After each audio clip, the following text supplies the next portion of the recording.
when you're a teenager, your vision of the world is very skewed, especially when you're Eastern European and you're thinking how America is like. You're thinking that, okay, well, a person gets into a company because they enjoy doing the job that the company offers.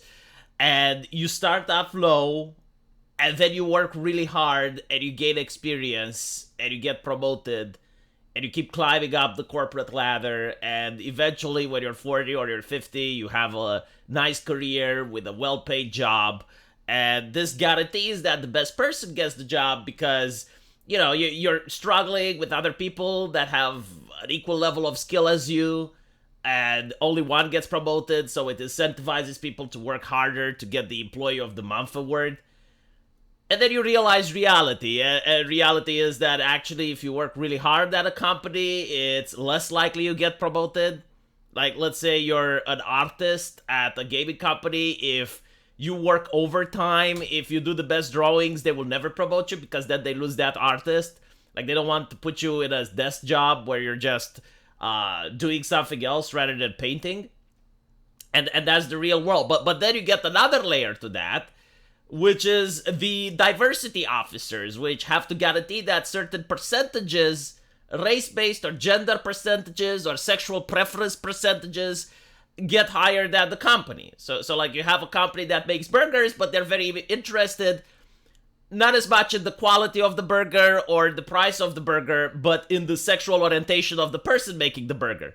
Much to the dismay of the customer, right? Because the customer, which may be gay, what he wants more is a better tasting burger as well as a cheaper burger, right? Which is something that it appears less likely to get. So anyway, right, I'm looking at this from Eastern Europe, and we benefited from communism. Like, we benefited a lot from socialism. Just look at the economy of Eastern Europe 10 years ago and compare it to Western Europe. Like you will see just how good communism and socialism is to a country.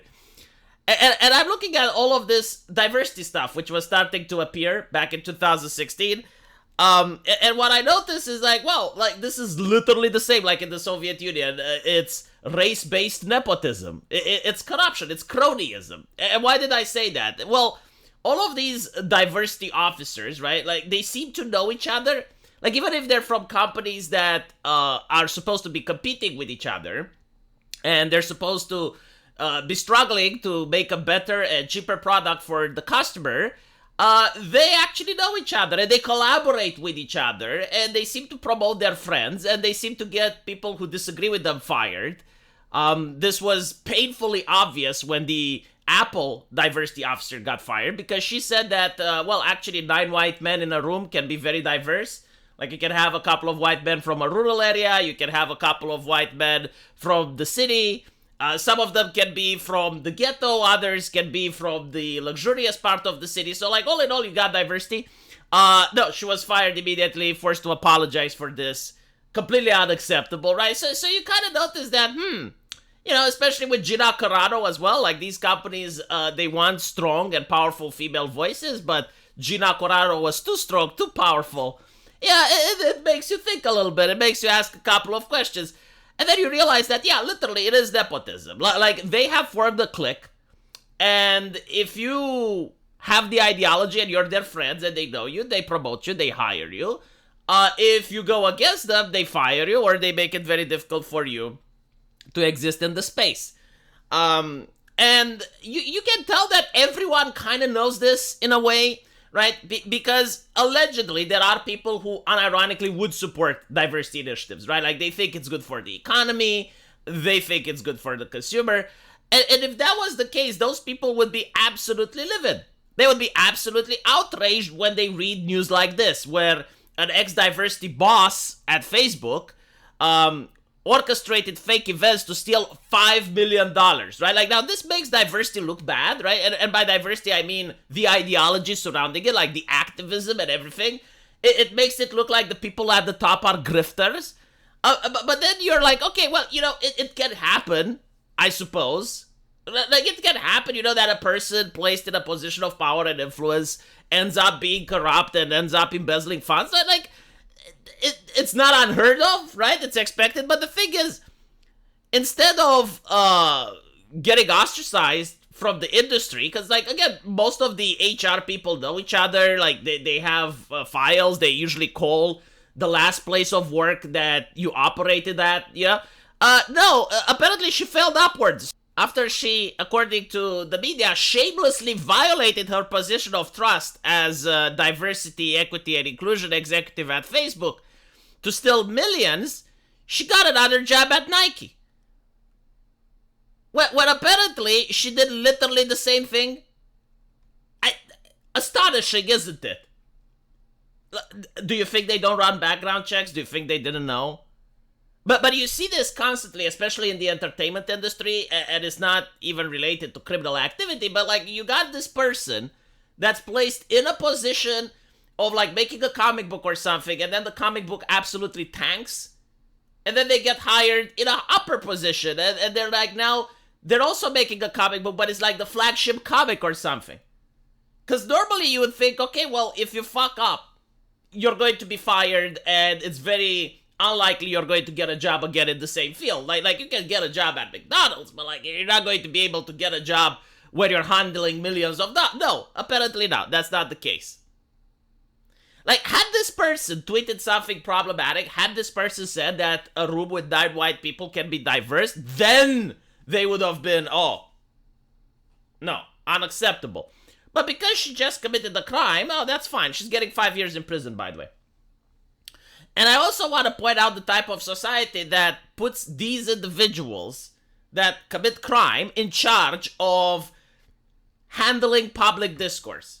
So it's the diversity officers that look down on us peasants, and they say, no, you're not allowed to say this because this is hateful. You're not allowed to say this because decent human beings don't talk like that.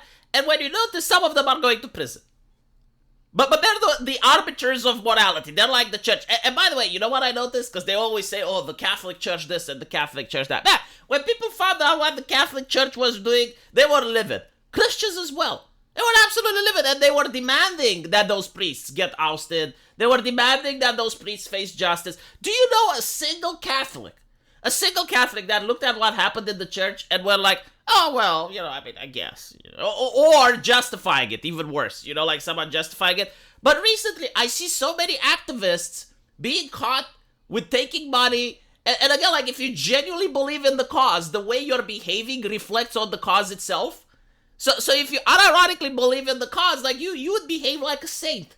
I mean, for fuck's sakes, this is the diversity, inclusivity, and equity officer at Facebook. Do you not think they had a good salary?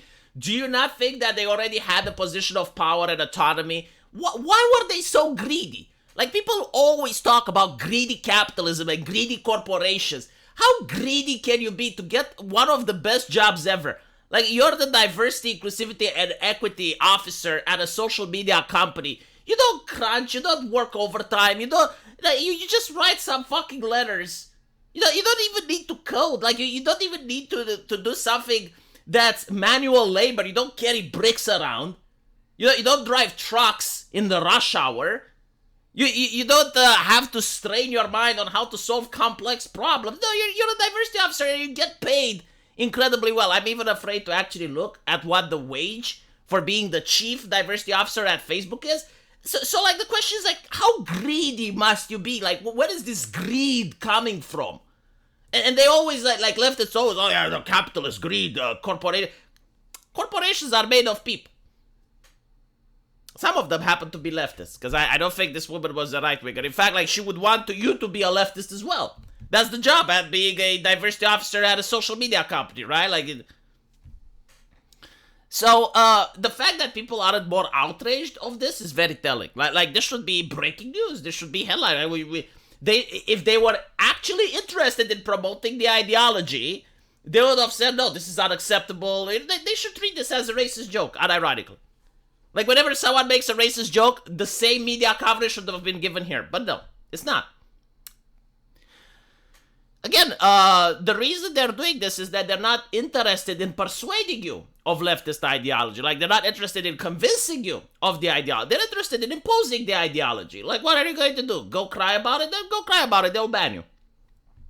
So that is why this doesn't get the coverage, and it doesn't even get leftists to pretend that they're outraged about this.